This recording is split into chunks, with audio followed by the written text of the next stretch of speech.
السلام عليكم ورحمة الله وبركاته. ازيكم يا احلى متابعين؟ النهاردة ان شاء الله فيديو جديد هنعمل مع بعض حاجة حلوة كده سهلة وسريعة ومش هتاخد وقت خالص، وتقدري تقومي تنفذيها. مكوناتها كده بسيطة وطعمها تحفة بجد. يا ريت بقى ما تنسونيش في اللايك والشير، واللي لسه ما اشتركش في القناة يا ريت يشترك ويفعل زر الجرس عشان يوصله مني كل جديد. اول حاجة كده احنا هنعملها مع بعض هي الكريم شانتيه. معايا 100 جرام من الكريم شانتيه الخام، وحطيت عليه حوالي معلقتين 3 كده من السكر، براحتك بقى في حتة السكر ده.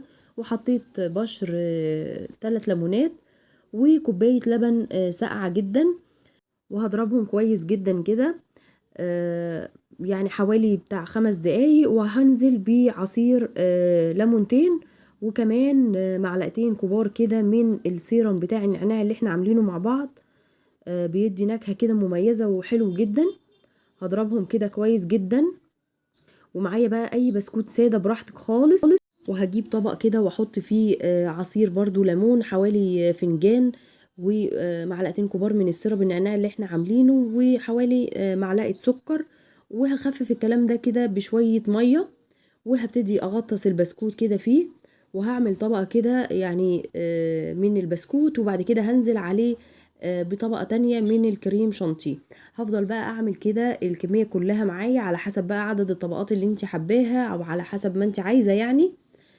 طبقة بسكوت وطبقة كريم شانتيه كده لحد ما اخلص خالص، واخر طبقة هتبقى الكريم شانتيه. طبعا هدخله التلاجة يرتاح كده حوالي ساعة عقبال ما اجهز الطبقة الأخيرة اللي هتتحط على الوش. أهم حاجة كده تساوي الكريم شانتيه. هجهز بقى الطبقة الأخيرة نص كوباية من السكر، عليها كوباية مية، عليها فنجان عصير ليمون، ومعلقتين صغيرين من بشر الليمون، ومعلقتين صغيرين من النشا. هبتدي اقلبهم كده على البارد، وبعدين احطهم على النار، واول ما هيتقلوا معايا هنزل بلون طعام اصفر، وهديهم برضو يعني غلوة كده بسيطة على النار، وهسيبهم بقى يهدوا تماما خالص، وبعدين احطهم على الكيك بتاعي بالشكل ده كده. اهم حاجة ان هو يتحط على الكريم شانتيه وهو بارد علشان ما يسيحش الكريم شانتيه. هبتدي بقى اوزعه كده كويس جدا، وهدخله برضو التلاجة حوالي نص ساعة، وبعد كده نقسمه وناكله براحتنا.